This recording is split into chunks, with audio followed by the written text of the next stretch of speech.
Olá, olá. O meu nome é André Foli e eu sou o CDO da DP6. E hoje eu tenho a nobre missão de fazer a abertura do nosso evento mais importante do ano. Sejam todos muito bem-vindos ao Marketing Data Science 2020. Muito bom dia, pessoal. E, primeiramente, então, obrigado, né, a todos que estão nos assistindo. É uma satisfação enorme ter a atenção de todos vocês. E para a gente começar esse evento animado, eu gostaria de convidar todo mundo a mandar um bom dia pelo nosso chat. Isso mesmo. Não é porque o evento é online que a gente não pode ter calor humano, né? Então manda para a gente aí a sua mensagem de bom dia. Ah, hoje é o primeiro dia de conteúdo do Marketing Data Science 2020. Esse evento é realizado pela DP6 desde 2015 e a gente está agora na primeira edição 100% digital. Mas antes de entrar em mais detalhes sobre o que queremos, sobre o que a gente vai ter de conteúdo pela frente, eu gostaria de fazer um agradecimento especial a todas as pessoas que tornaram esse evento possível, tá? Primeiro, agradecer aos nossos parceiros, o Google e a Salesforce, né, que deram um duro danado aí para achar palestrante, enfim, colaborar com a gente. A todos os palestrantes, lógico, né, que estão cedendo aí do seu tempo para vir falar com a gente, e principalmente a equipe DP6, que ralou para caramba, né, para fazer o evento, a Ju e a Lu em especial aí, que viraram noites, e eu não posso deixar também de agradecer especialmente a Suzana. Uh, bom, por né, qual que é a ideia desse evento? Então, em todas as edições anteriores do Marketing Data Science, a gente sempre buscou trazer o que tem de mais importante, de mais novo, as tendências e novidades do mundo da tecnologia e de dados para o marketing. E agora, em 2020, não vai ser diferente. Esse ano a gente escolheu um tema que está trazendo bastante dúvida e preocupação para diversos profissionais do mercado, que é o mundo cookieless. Mas, afinal de contas, do que se trata isso? Né? Que desafios são esses? Eu vou explicar um pouco melhor, então. Com o crescimento da preocupação e surgimento de legislações relacionadas com a privacidade de dados, como a GDPR lá fora e a LGPD aqui no Brasil, diversas empresas têm tomado medidas para se adequar a esse novo cenário legal e cultural que busca proteger mais os dados do usuário, né?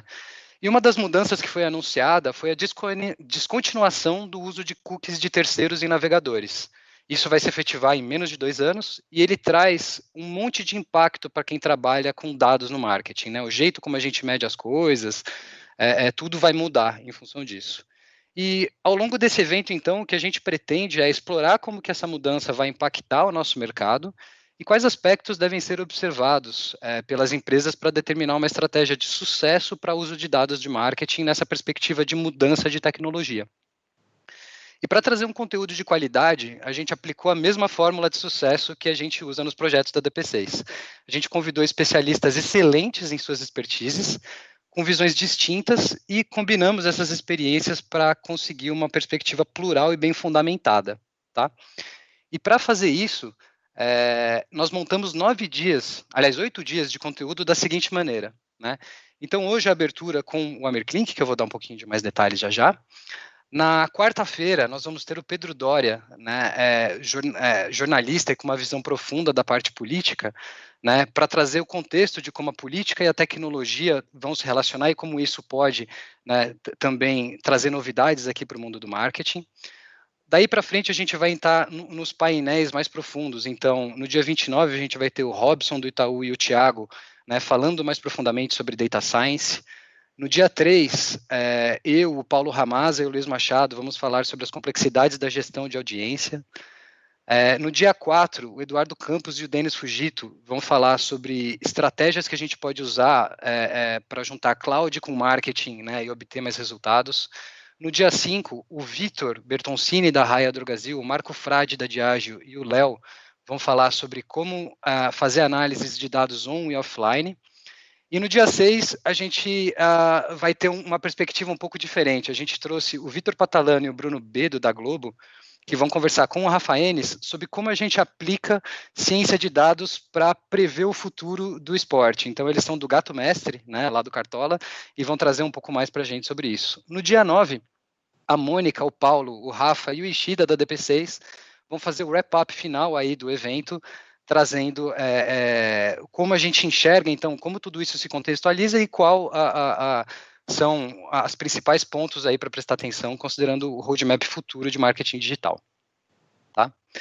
Então, agora, sem mais delongas, para a gente iniciar, então, a nossa imersão, eu gostaria de chamar para o palco o nosso primeiro palestrante, o Amir Klink, e talvez pareça estranho para vocês a gente ter escolhido um navegador para falar sobre o uso de dados e tecnologia, mas eu acredito que todos vocês vão se surpreender com a grande quantidade de semelhanças que a gente encontra quando a gente compara os desafios do profissional de marketing e dos navegadores, quando a gente fala do uso de dados para guiar caminho e tomar decisões.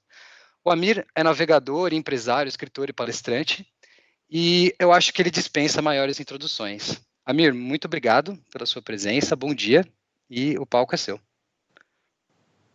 Bom, obrigado a todo o pessoal da DP6, obrigado, Fioli, pelo convite. Eu também achei um convite um pouco estranho, eu não sou especialista em tecnologia e em marketing, mas eu acho que eu vivi um privilégio na atividade que eu tenho, de em poucos anos, né, e curiosamente são os mesmos anos que eu tenho citado desde o início da DP6, nos últimos 12 anos, as transformações que eu tive o privilégio de acompanhar são absolutamente espetaculares. A gente vivia o deslumbramento há 12 anos atrás de ferramentas tecnológicas incríveis que se tornaram quase commodities hoje. E hoje a gente descobre a importância, não dos equipamentos, da tecnologia, mas a importância da inovação, da solução, da inteligência, de analisar esse conhecimento que nos chega hoje a velocidades cada vez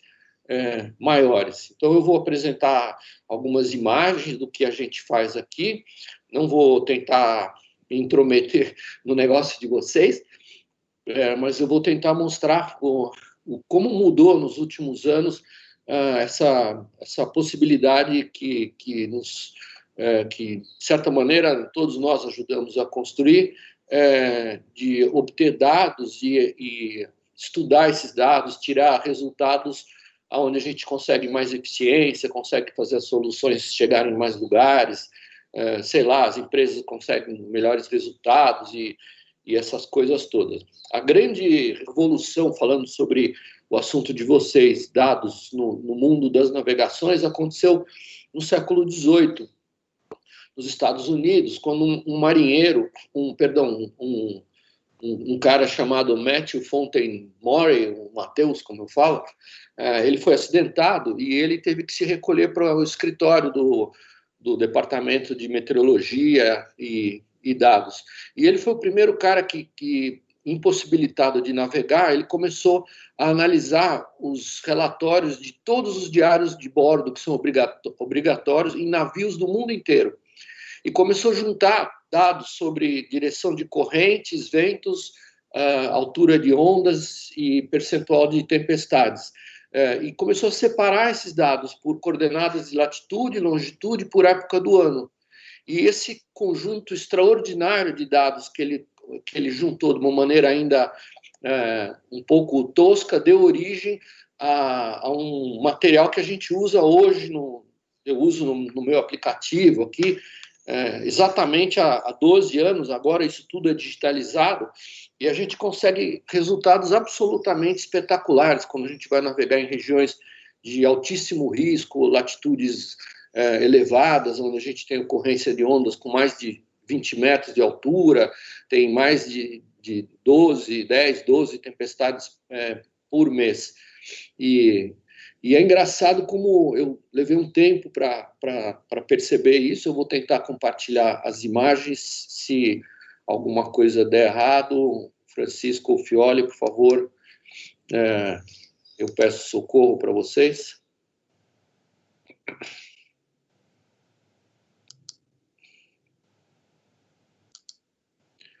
Eu não sei se a imagem está passando, mas aqui é a imagem de um...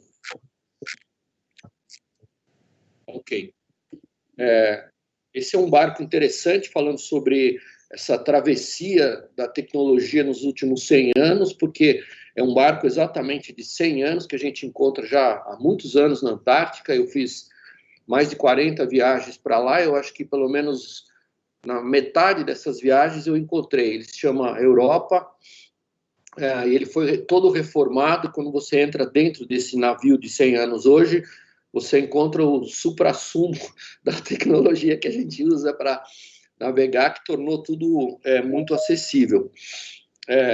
Eu descobri esse mundo do mar na cidade de Paraty, que é uma cidade que tem uma comunhão muito grande com o mar entra dentro das ruas, e eu andava de canoa pelas ruas de Paraty quando a maré enchia, e assim eu acabei me apaixonando pela atividade do remo. Comecei a entender que as canoas de cada região tinham estilos e soluções técnicas muito autênticas e que a maioria das pessoas não percebia, ou seja, tinha muito conhecimento, muita astúcia nas mínimas diferenças de uma canoa para outra, e foi aí que eu descobri na faculdade o remo. E aí eu não sei exatamente até hoje explicar como aconteceu, foi de brincadeira, mas eu fiz uma pergunta: por que ninguém atravessou o Atlântico Sul a remo? Havia várias tentativas fracassadas no Atlântico Norte, que me impressionaram muito. Eu achei a ideia mais absurda do mundo, mas de repente eu percebi, estudando dados sobre essas travessias, que eu fui levantando na época a duras penas, não tinha o Google, não tinha os recursos que a gente tem hoje, eu percebi que as causas de fracasso eram muito interessantes, não estavam ligadas à exaustão física, não estavam ligadas a tempestades, tubarões, baleias assassinas e essas coisas, eram falhas de planejamento, eram pequenos detalhes que tinham sido desconsiderados, era falha de um padrão na solução dos problemas, na coleta de dados. Era muito interessante. E eu percebi, caramba, que se eu organizasse essas questões todas, por que não fazer uma travessia do Atlântico Sul? E assim nasceu a ideia de conectar uma região bastante tempestuosa no sul da África ao Nordeste brasileiro. Por que isso? Porque eu descobri, graças aos estudos desse cara que desenvolveu esses bancos de dados incríveis que a gente usa para navegar hoje, que a gente chama de pilot charts, de cartas piloto, eu percebi que se eu tentasse fazer o caminho mais curto, não dava certo. Mas olhando os dados que já há muito tempo estavam compilados e continuam até hoje em intensa atualização, a velocidades, claro, muito maiores, se eu fizesse uma curva, se eu contornasse no sentido anti-horário o Atlântico Sul, embora numa rota mais longa e difícil, a viagem se tornava possível. E assim nasce uma rota, e eu começo a construir um barquinho no Rio, e depois eu termino de fazer ele em São Paulo e transporto esse barquinho para uma cidade na Namíbia chamada Lüderitz, e no dia 10 de junho de 84 eu consigo botar o barquinho na água, e meu objetivo é remar até a Barra do Rio Pojuca, no Brasil, até a Bahia. Eram 7.000 quilômetros. A única propulsão do barquinho eram os remos, quer dizer, o motor do barco eram meus braços e pernas. Outro dado muito interessante: um remador do Atlântico Norte teve muitos problemas porque ele só remou usando os braços, e como eu tinha experiência do remo olímpico durante os anos de faculdade, eu coloquei um assento deslizante, onde 60% do esforço da remada era proporcionado pelas pernas e só 40% pelos braços. E eu deixo no dia 10 o porto de Lüderitz, e 100 dias e 6 horas depois eu ancorei na Praia da Espera. Eu estava a 30 metros do meu objetivo e aconteceu um negócio muito engraçado. Eu estava... foi um dia esquisito, porque eu estava, de um lado, muito feliz, mas não era a alegria que eu imaginava que eu teria de ter superado as minhas limitações, de ter realizado o meu sonho, essas bobagens de autoajuda. Eu estava muito feliz por uma razão absolutamente prática e prosaica e pragmática. Eu estava feliz porque eu executei o meu projeto. É muito legal você ter um plano e cumprir. E a razão maior da felicidade não era nem ter atravessado o Atlântico, vencido o oceano, não sei o quê. A razão era que eu antecipei o resultado, o meu objetivo. Eu tinha planejado atravessar em 109 dias e eu atravessei em um pouquinho mais de uma semana a menos. Eu atravessei em 100 dias, 6 horas e 20 minutos. Mas eu estava triste também porque a viagem acabou. Eu adorei a viagem. Não tive a menor vontade de descer e pisar no Brasil.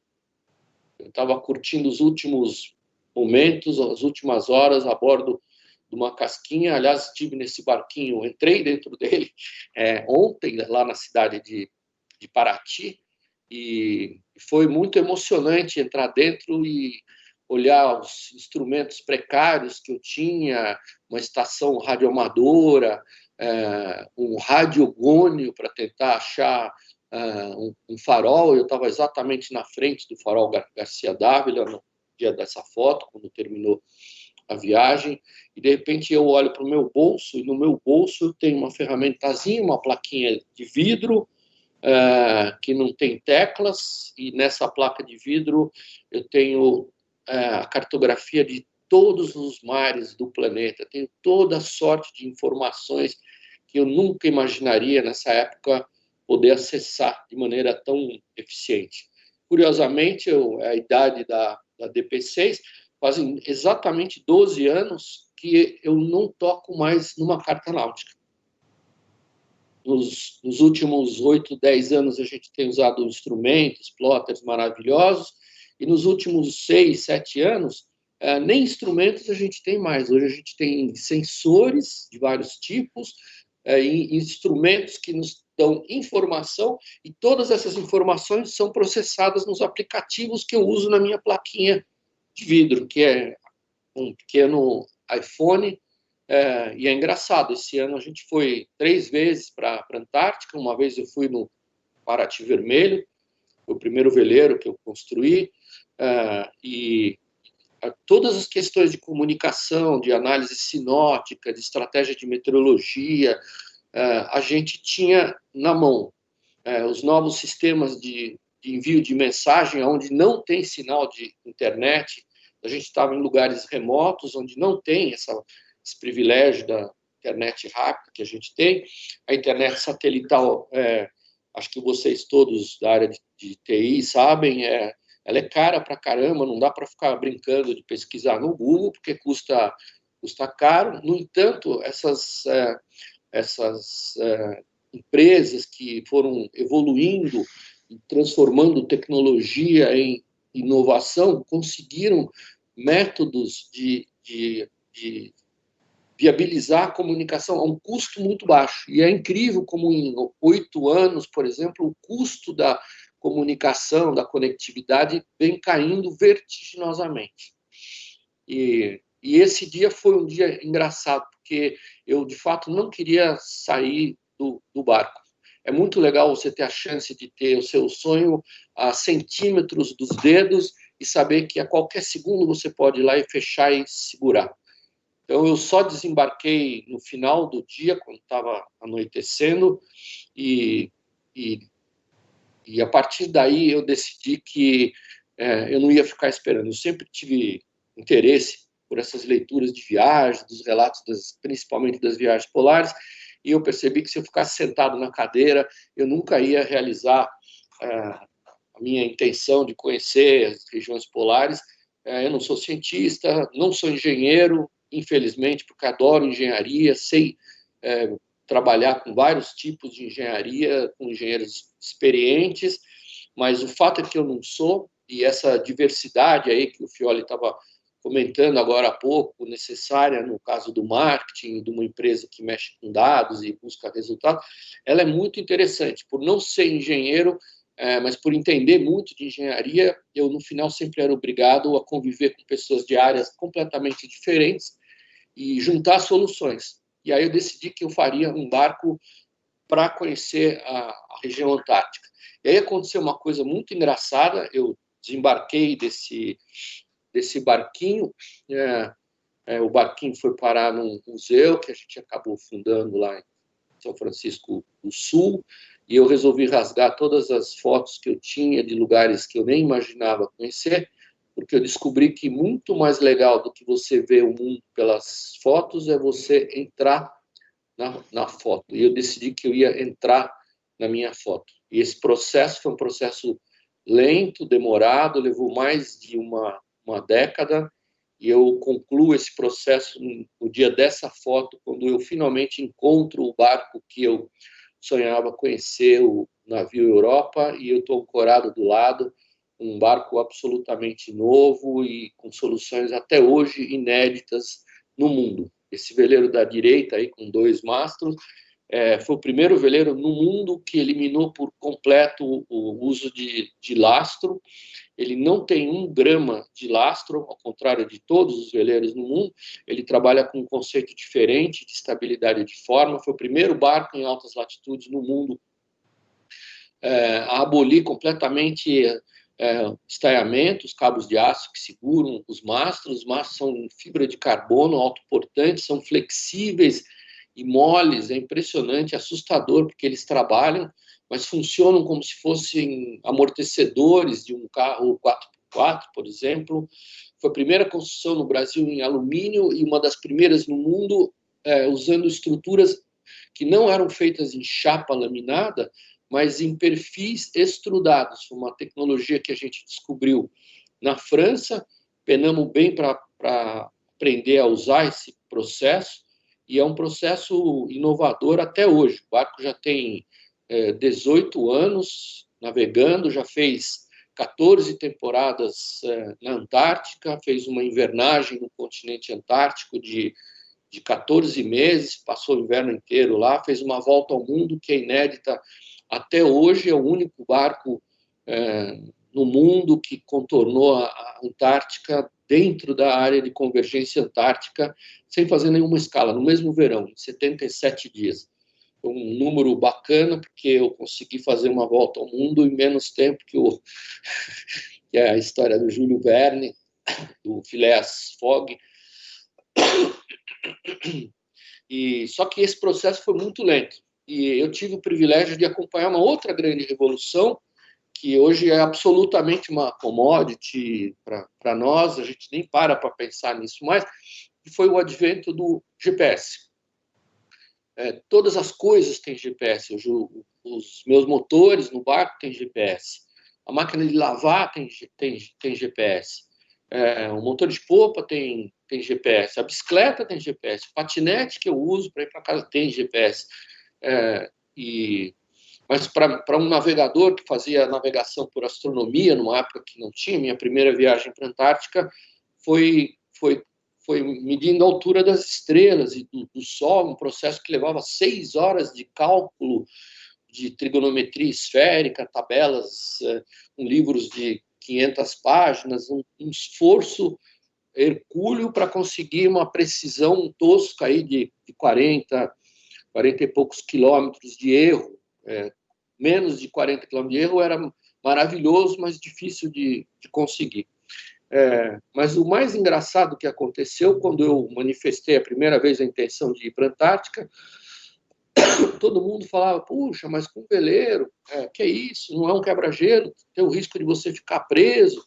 E aí surge uma ideia a partir do absurdo. Eu vi no site da DP6 que vocês têm um case lá com a FCA, onde vocês fizeram uma sala de performance. E eu achei muito engraçado, porque a gente fez uma sala de tempestade na época do projeto do barquinho. E era quase uma brincadeira. No final do dia, a gente fazia um happy hour para tomar alguns beer nights, alguma coisa assim, com o pessoal, todo mundo exausto, cansado de tantas dúvidas. E aí a gente brincava na sala de tempestade, a gente brincava de afundar, não o barco, de afundar o problema. O que podia dar errado? Qual era a maior desgraça que podia dar? Pegar uma doença, quebrar um braço, ser abalroado por uma baleia, ser atropelado por um navio. E é engraçado como essa salinha acabou perdurando. Depois essa salinha virou o meu escritório e eu nunca mais parei de usar essa salinha quase que como uma brincadeira no final do dia com as pessoas com quem a gente trabalha, mas é uma sala onde a gente ficava analisando todos os absurdos. E um dos heróis da nossa sala era um argentino muito engraçado, chamado Carlos, lá de Paraty, que era o cara mais pessimista do mundo. Ele sempre enxergava uma desgraça que ninguém pensou antes que podia acontecer. E ele se transformou no nosso herói, ao invés de ser uma pessoa que a gente quisesse eliminar. Porque todas as previsões funestas do Carlos Argentino, a gente tentava colocar em prática. Puxa, mas ele tem mesmo razão. O que adianta pintar o fundo de verde para não irritar as baleias, porque as tintas envenenadas normalmente são vermelhas? Se a baleia for daltônica, ele falou, imagina, e se a baleia for daltônica? Então, eu acho que essa cultura que a gente desenvolveu de estudar, principalmente de mensurar quanto do desempenho se devia à corrente, quanto do desempenho se devia à direção da ondulação e à direção do vento, e quanto se devia ao esforço de propulsão, remos, motor ou velas, ou vento.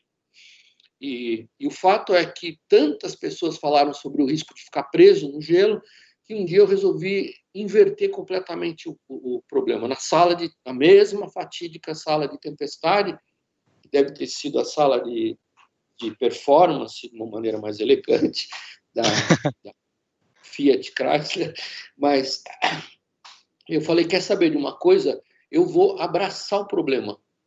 Eu vou transformar o problema no meu objetivo. Não vamos mais fazer um barco para conseguir chegar na Antártica. Nós vamos fazer um barco para ficar preso lá. Nós vamos no verão, eu vou no verão e vou escolher um lugar onde o mar congela rápido, e aconteceu.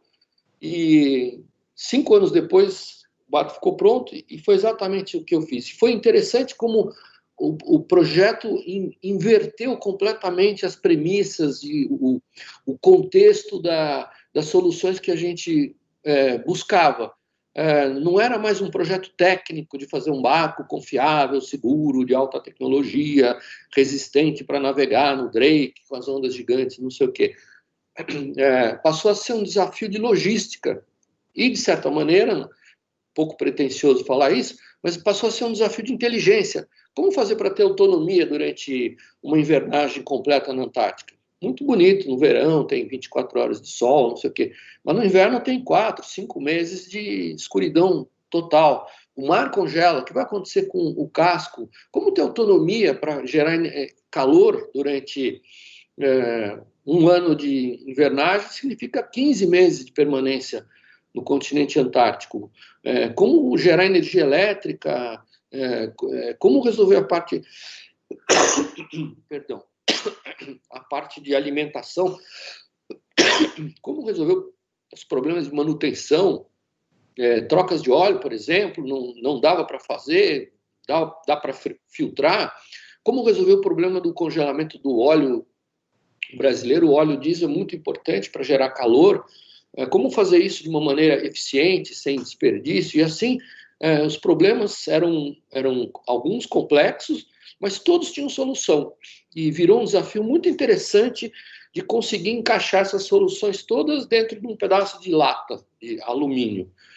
E essa foi outra decisão interessante de inteligência, aliás, de sustentabilidade econômica, que a gente foi obrigado a buscar, porque eu falei, caramba, eu não quero morrer abraçado para andar na Antártica, não dá para ir com essas lanchas lindas de plástico aí, que lá não duram 5 minutos.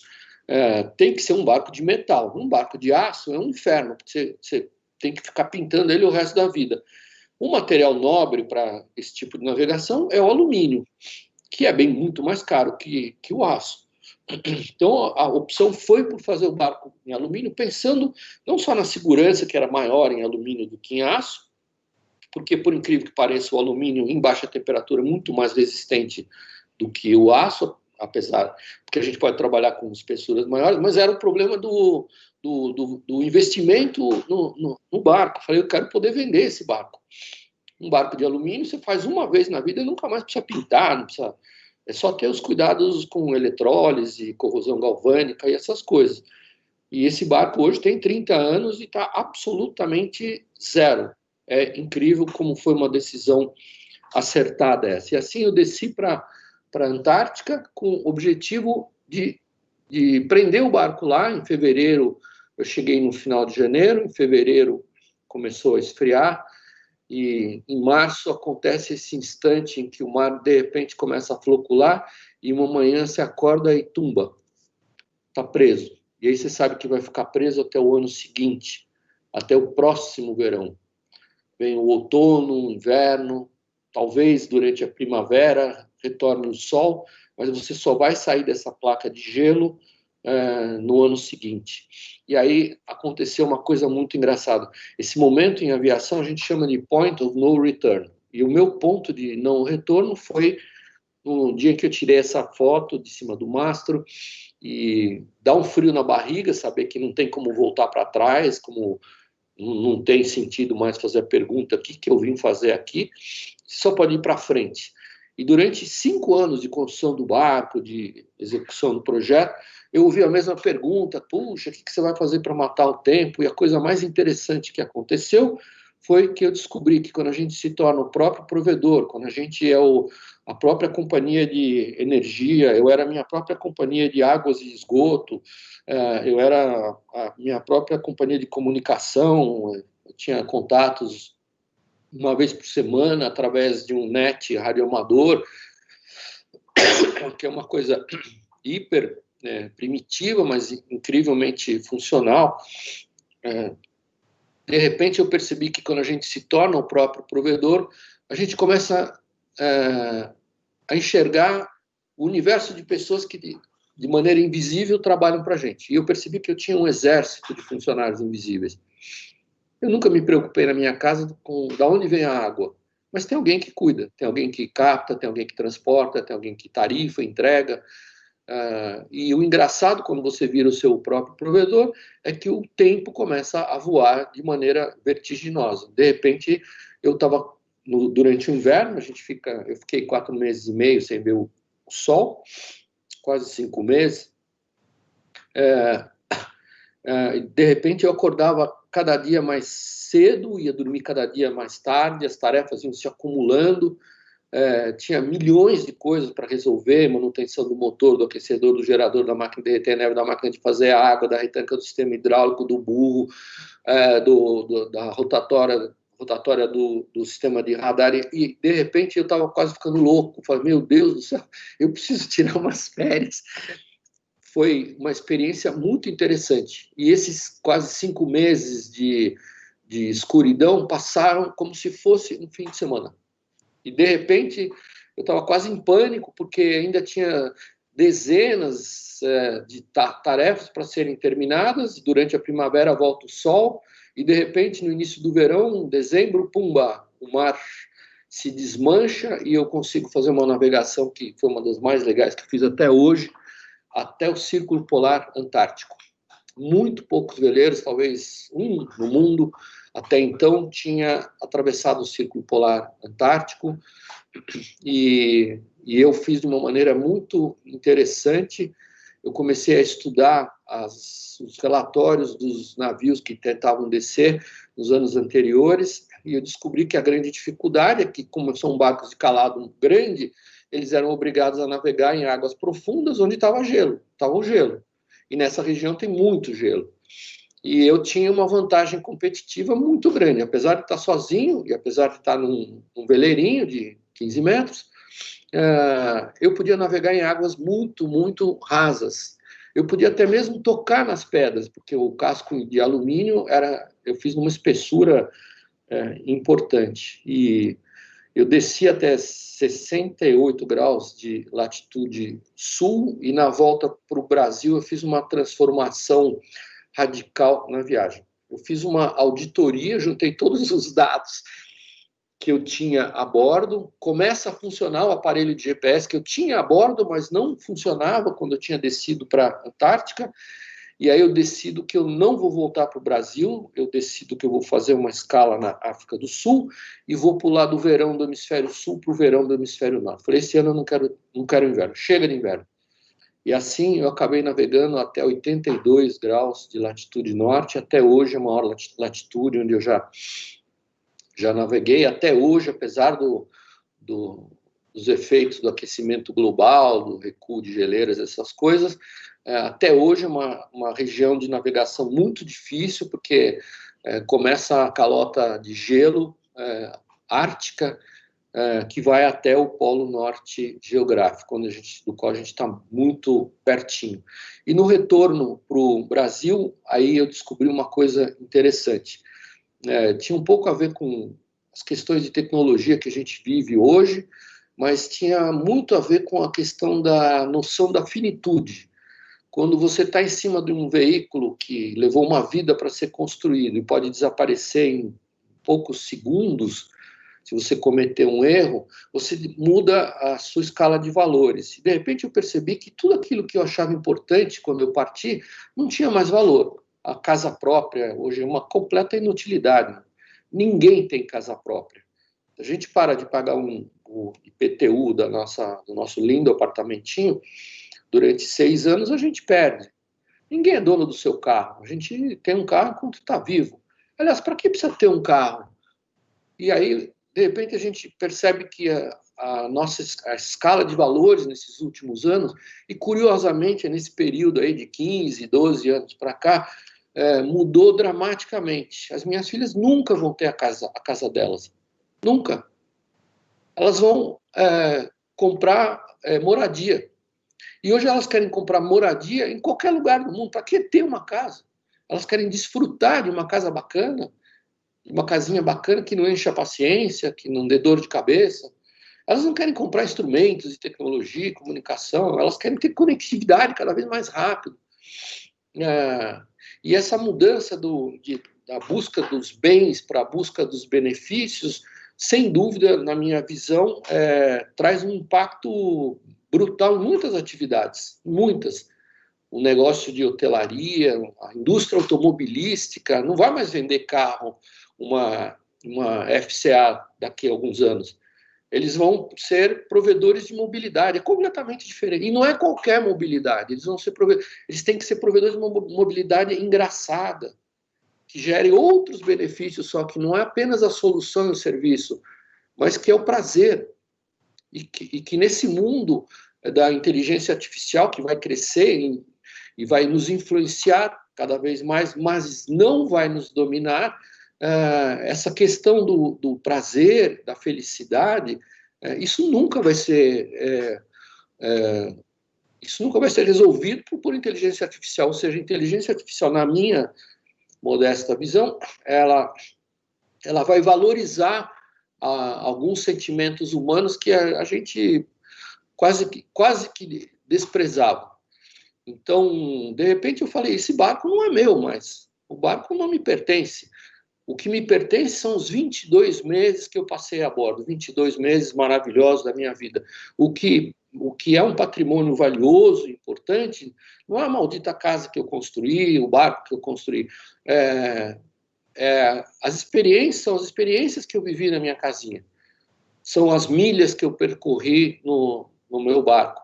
São os momentos incríveis, as coisas incríveis que eu acabei vendo, os tubarões brancos na África do Sul, os grupos de baleias migrando da África para o Brasil, do Brasil para a Geórgia do Sul, para a Antártica, as pessoas que eu acabei conhecendo, as risadas que a gente deu.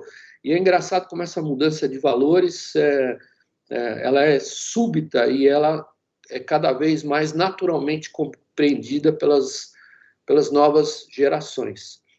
Então, eu vim direto do Ártico, do Spitsbergen, né, que é uma foto tirada em 81 graus de latitude norte, direto para a minha casinha em Paraty.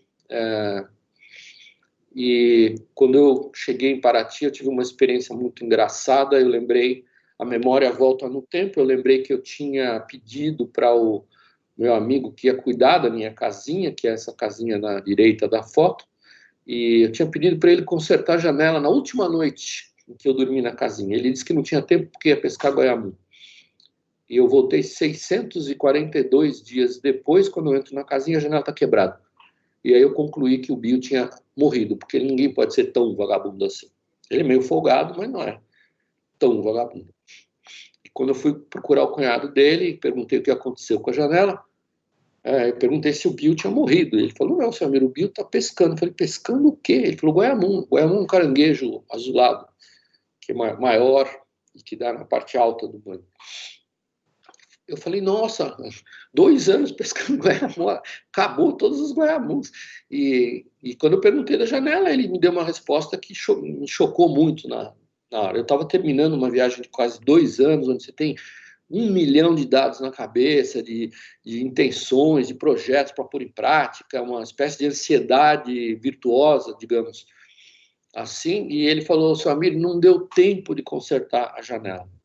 E eu vi que não deu tempo para um cara que praticamente não faz nada, que tem tanto tempo, foi um choque. E aí eu decidi que eu não ia esperar mais 5 anos, mais 2 anos de mar para fazer a próxima chegada. Eu queria transformar isso na minha profissão. E foi assim que nasceu a ideia de montar uma empresa, um estaleiro, uma empresa onde a gente pesquisasse dados, informações sobre tecnologia, navegações, onde a gente fazia uma espécie de intercâmbio de vários conhecimentos diferentes, e a gente acabou montando um estaleiro especializado em construções de materiais não ferrosos, em alumínio, que acabou fazendo barcos que navegam hoje em todos os oceanos do planeta. Eu casei, muita gente falou, você vai casar, vai encher de filhos e fraldas e não vai mais viajar.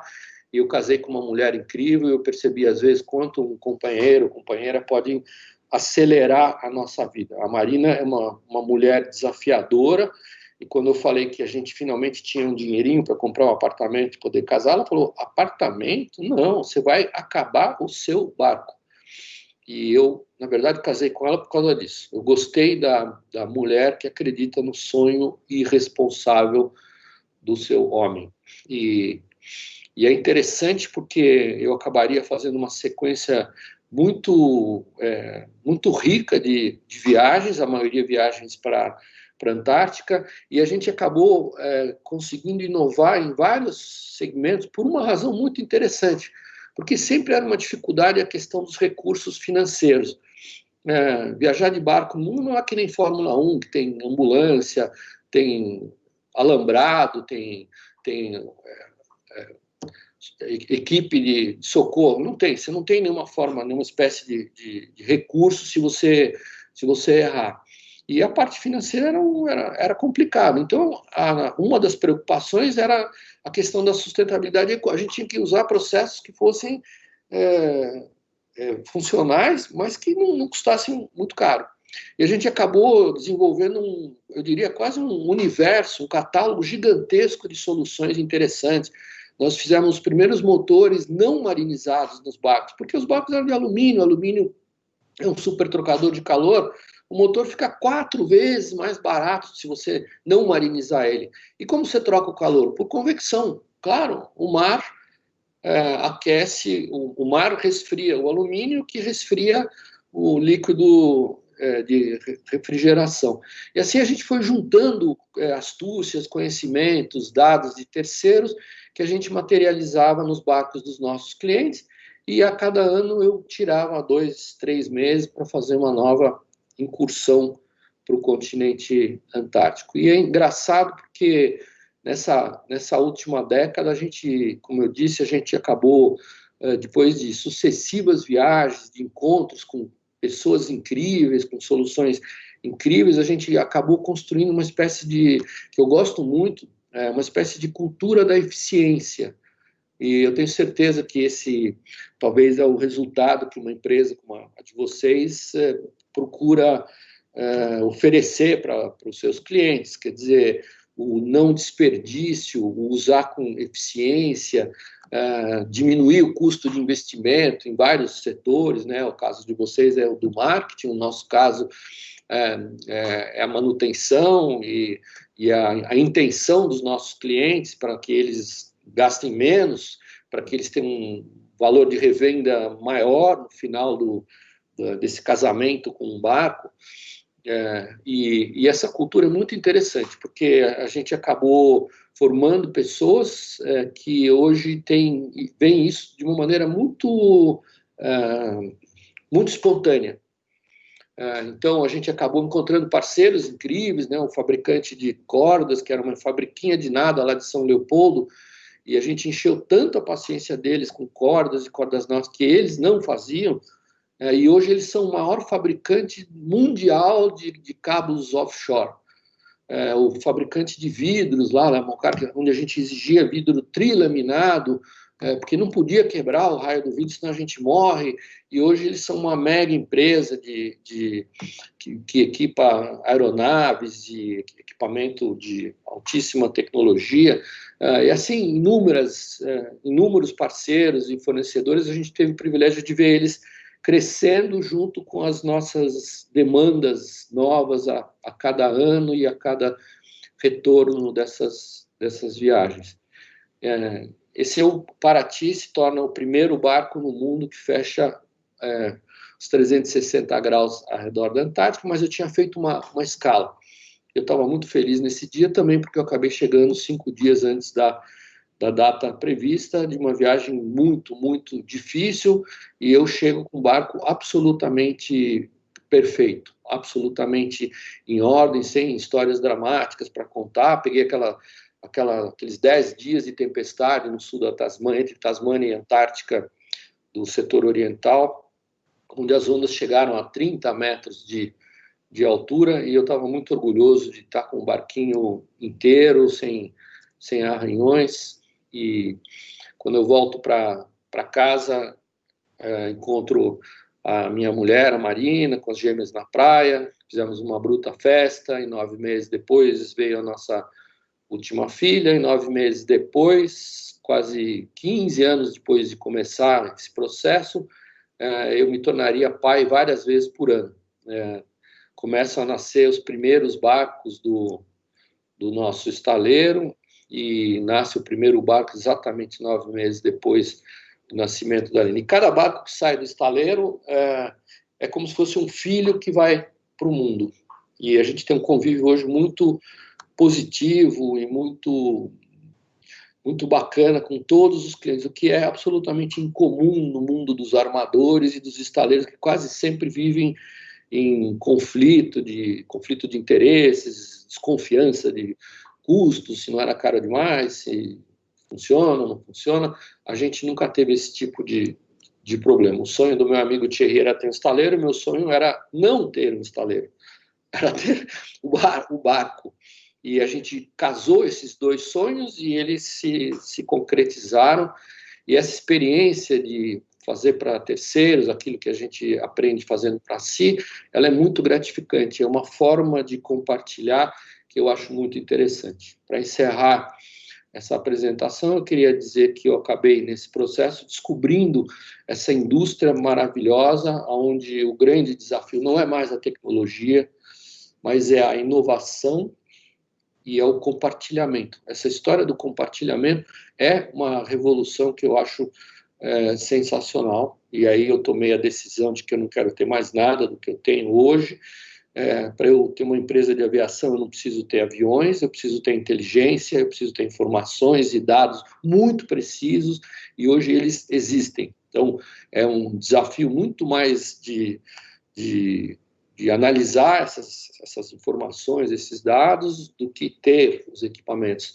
Para eu ter um estaleiro hoje, eu não preciso mais ter um terreno, não preciso mais ter as máquinas, calandras, as máquinas de solda, para navegar a vela, não preciso mais ter um barco. Para andar, passear, não preciso mais ter um carro. E é um mundo, e é uma revolução recente, e eu diria que é uma revolução maravilhosa. Então, quando a gente começa a perceber, eu comecei a perceber isso, primeiro compartilhando com as pessoas próximas, com os primeiros clientes, depois com os amigos e depois com a minha própria família, fazendo coisas que outros barcos não conseguem fazer porque ninguém pensou antes, porque não houve uma sala de performance, ou sei lá, a minha sala de tempestade, que existe até hoje, aliás, está bem aqui a 7 metros da onde eu me encontro nesse momento, que é onde a gente procura naufragar todos os nossos barcos. Barcos não são feitos para encalhar, que nem esse barco está. Mas, caramba, vamos colocar isso como propósito no nosso projeto. Esse barco foi projetado para... Então, vamos encalhar. Vamos fazer um barco que possa encalhar. E esses conceitos não são feitos para ficar preso no inverno polar, não sei o quê, mas então vamos ficar presos. E assim a gente acabou construindo uma comunidade náutica, que é essa, onde hoje tem quase 300 barcos, tem quase 600 pessoas trabalhando, e nossos clientes são pessoas que estão muito felizes hoje de estar nesse lugar. É um lugar diferente, é uma antiga fazenda de cana de cachaça, de antigo alambique, em Paraty, e hoje a gente tem barcos de vários lugares do mundo e soluções que a gente aplicou em muitos deles. Essa experiência de levar a família é absolutamente mágica e ela me mostrou a importância de a gente construir uma história, e não de a gente ser bem-sucedido socialmente. E eu fiquei muito feliz vendo que a minha mulher se tornou uma super autora de livros de fotografia, publicou vários livros que fazem sucesso no mundo hoje. As meninas construíram a sua própria historinha, e quando essa menininha, essa nova geração aí, a minha filha está falando num congresso para uma escola nos Estados Unidos, na África do Sul, no Quênia, não sei aonde, ela fala com uma autoridade que eu não tive. Ela está falando com a autoridade não de quem herdou, mas ela está falando com a autoridade de quem viveu. Então, eu espero que vocês tenham boas experiências com os clientes da DP6. Obrigado pela paciência. Muitíssimo obrigado, Amir. Foi emocionante, eu diria. Puxa, muito legal assim ver toda essa história, né? E principalmente os paralelos, né? Que a gente conseguiu, que a gente viu aí com o nosso mundo aí do marketing e dos dados. Bom, agora a gente vai entrar nas perguntas e respostas. Então, eu gostaria de estimular aí todo mundo que está nos acompanhando a mandar as suas dúvidas, tá? E para começar, o nosso CIO, o Léo Nares, mandou uma aqui. O PPT está aberto? Estou tentando fechar aqui, peraí. Fechou? Eu acho que ainda... Então, eu tô entrando no meu, Então, Amir, o que o Léo gostaria de perguntar é, com toda essa experiência, o quanto foi essencial ter escolhido os melhores materiais, as melhores ferramentas, e o quanto foi possível e interessante se arriscar com o que se tem à mão para viabilizar a expedição? Bom, a gente aprendeu uma coisa que foi muito interessante, e claro que isso não vale para os clientes da DPC, são grandes empresas, mas eu percebi que quando você convive com a escassez, ou pelo menos quando você tem essa cultura da contingência, de não desperdiçar recursos, você aprende de uma forma muito criativa a usar os recursos disponíveis. De certa maneira, é isso que a empresa de vocês faz hoje. Quer dizer, quais são os recursos disponíveis hoje? São dados. Principalmente durante essa pandemia, a gente viu, caramba, precisava mesmo para fazer uma reunião de pauta em Brasília, eu pegar 4 voos, 4 táxis, almoçar, não precisava. Precisava para uma empresa melhorar a performance econômica, gastar tanto dinheiro em mídia convencional? Não precisava. Então, a gente aprendeu muito, no nosso caso, a escassez era literalmente de dinheiro e de conhecimento técnico.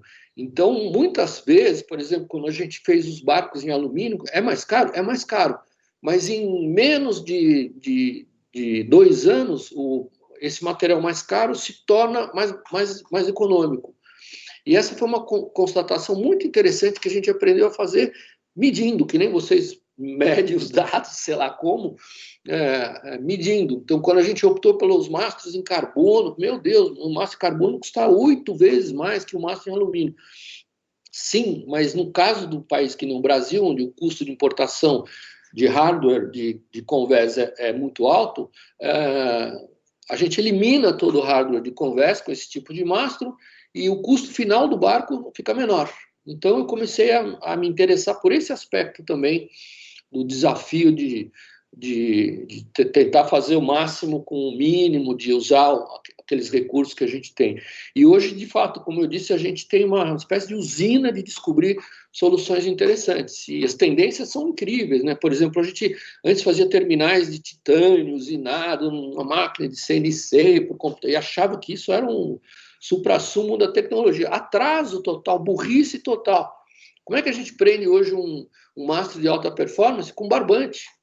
Barbante de parede. Só que não é qualquer barbante, é um barbante de Kevlar, com Mylar, mas, claro, uma solução tão mais simples, tão mais eficiente. Como é que a gente descobre isso? Com inteligência. Estudando, caramba, as fitas e fibras que a gente tem hoje são incríveis. Essa cordoaria que eu mencionei, a cordoaria São Leopoldo, foi uma das primeiras empresas no mundo a eliminar dos guinchos, guindastes, trocar os cabos de aço por cabo têxtil. Imagina, uma menininha de salto alto, com uma bolsinha, ela leva todo o material de um guincho tadano aí de 80 toneladas, ela leva na bolsa. Para eu trocar o cabo de aço de um guincho tadano de 80 toneladas, eu preciso de um caminhão, eu preciso de uma carreta para transportar o maldito rolo de aço. Então, eu acho que assim, essa cultura da eficiência e o mundo da informação permite isso hoje, ela é muito virtuosa e, na minha visão, muito poderosa. Legal, muito obrigado. A nossa audiência, acho que ela é muito atenciosa e eles estão super curiosos para saber se a janela da sua casinha lá em Paraty foi consertada. Foi consertada, a gente acabou fazendo uma varandinha na frente, mas demorou. Ufa, acho que agora eles vão dormir tranquilos. E, Amir, essa é uma pergunta minha. Pensando aqui um pouco na questão da pandemia, né? Na nossa experiência recente de trabalho, a grande maioria das pessoas dessa audiência atuava em equipes fisicamente próximas dentro de escritórios, né? A pandemia mudou radicalmente esse cenário e agora a gente já está há quase 6 meses aí trabalhando dentro de nossas casas, de certa forma isolados, né? Eu gostaria de entender quais aprendizados a gente pode extrair da sua experiência de trabalho de equipe de forma remota, considerando suas viagens. Bom, tirando as vítimas diretas dessa pandemia e assim o risco que o pessoal da linha de frente que continua exposto, tudo mais, eu acho que tem um aspecto muito positivo dessa experiência que a gente está passando, espero que esteja encerrando, que foi acelerar tendências e processos que a gente já tangenciava, mas não colocava em prática. Então, eu tenho uma filha trabalhando no mercado financeiro, tenho uma trabalhando na área de advocacia, design, não sei o quê, e elas ficam tristes. Pai, hoje vou ter que ir no escritório. Elas não querem, eles estão acostumados. E a gente já tinha essa possibilidade. Ontem eu falei para você, eu fiz uma apresentação para um evento internacional aí para 8.000 pessoas de um grupo que estava sediado no Equador, e eu estava mas muito nervoso. Eu já fiz mais de 3.000 palestras, não sei o quê, mas eu estava nervoso porque a gente estava em alto mar.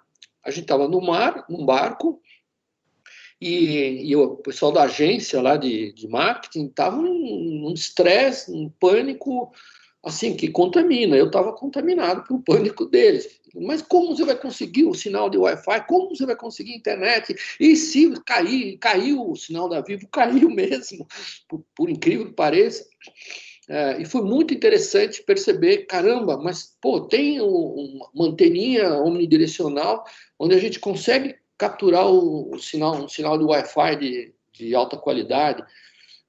Esse ano a gente usou esses aparelhinhos da Garmin para localização e comunicação de baixo custo. Então, assim, eu acho que a pandemia acelerou um potencial que a gente tinha que estava meio adormecido. E nesse sentido, eu acho que não vai ser mais como antes. Eu tenho certeza que muitos dos clientes de vocês vão mudar a forma de trabalhar. Então, talvez a gente vai mais cedo do que a gente esperava para as fábricas escuras, né? Para as fábricas sem pessoas. Talvez a gente vai mais cedo para os veículos autônomos. Sei lá, Vale do Rio Doce já tem uma frota de caminhões que não são autônomos, mas são operados por um operador, opera 10 caminhões simultaneamente.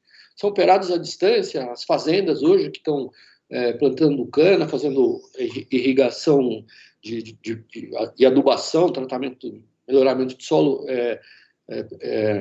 pontual, quer dizer, de precisão, só gastar onde precisa. Então, a gente tem conseguido, assim, eu acho que a pandemia, nesse sentido, acelerou esse potencial que a gente não estava usando de maneira plena, e eu acabei enxergando essa cultura que eu falei para você, que a gente conseguiu fazer com os nossos míseros parceiros aí, nossos poucos colegas de trabalho, não sei o quê, que foi de ser mais eficiente. Legal. E posso fazer uma última para a gente não estourar no tempo? Claro.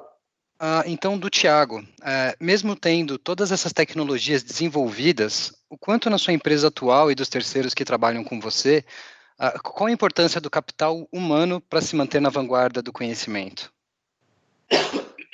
Bom, aí que está a história que eu falei da inteligência artificial. Muita gente fala, pô, mas o ser humano vai ser substituído.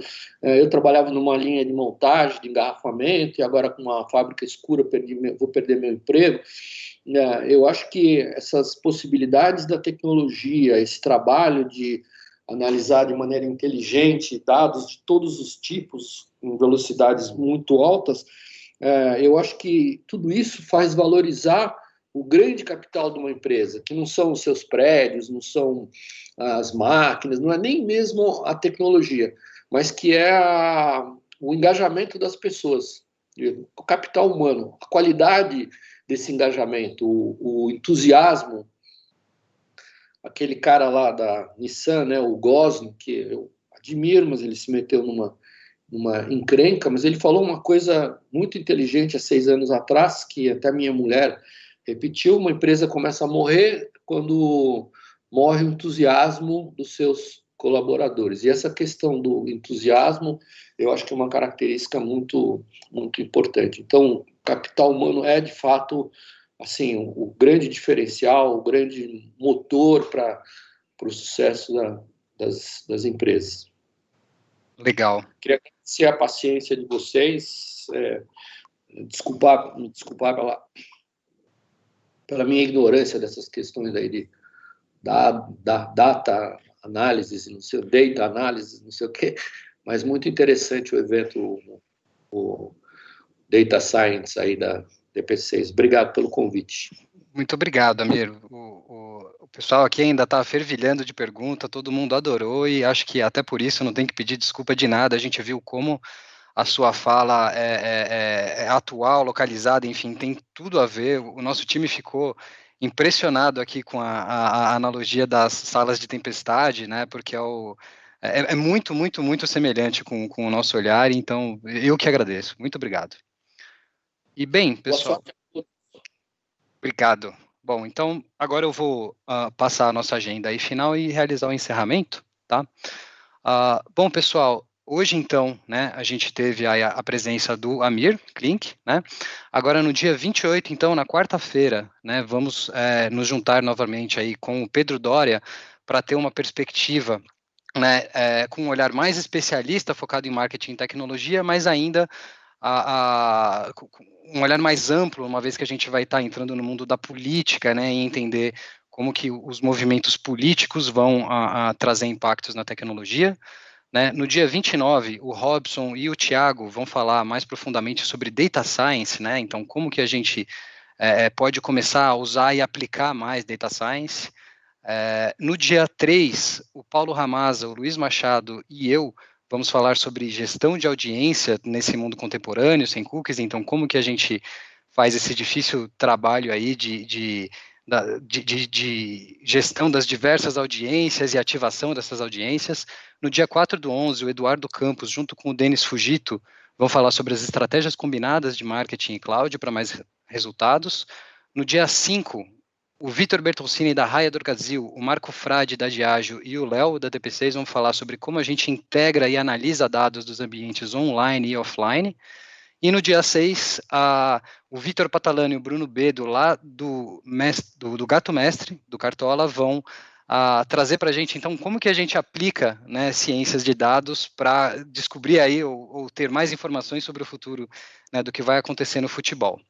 Para encerrar, né, o nosso evento, no dia 9, a Mônica, o Paulo, o Rafa e o Ishida vão trazer um panorama bem completo, buscando como que a gente enxerga, então, o futuro dos dados, né, e qual o roadmap futuro, tá? Eu gostaria, para finalizar, então, de agradecer novamente o Google e a Salesforce pelo apoio, né, e as empresas, a Globo, a Raia do Brasil, o Itaú, a Diageo, a Financial Career, que disponibilizaram aí a participação dos palestrantes conosco, tá bom? Foi um prazer enorme estar aqui com vocês, espero que vocês tenham gostado, e acompanhem, então, a DP6 e os próximos episódios aí do Marketing Data Science 2020. Obrigadão e bom dia a todos.